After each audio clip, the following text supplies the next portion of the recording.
विमानतळावर आता 10 रुपयात चहा, 20 रुपयात कॉफी मिळणार आहे। पुणे विमानतळावरच्या उडाण कॅफेचं उद्घाटन करण्यात आलं। 10 रुपयात पाणी, 20 रुपयात समोसा मिळणार आहे। लवकरच मुंबई विमानतळावर सुद्धा हे उडाण कॅफे सुरू होईल, अशी माहिती मोहोळ यांनी दिली।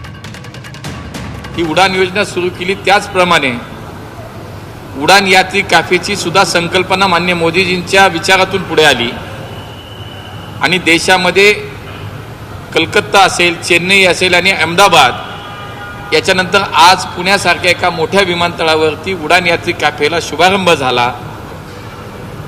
20 रुपयामध्ये वडापाव, 20 रुपयामध्ये समोसा, 10 रुपयामध्ये पाण्याची बॉटल, 10 रुपयामध्ये चहा, अशा पद्धतीनं आता सर्वसामान्य माणसाच्या खिशाला परवडेल अशा पद्धतीनं आता पुणे विमानतळावर सुद्धा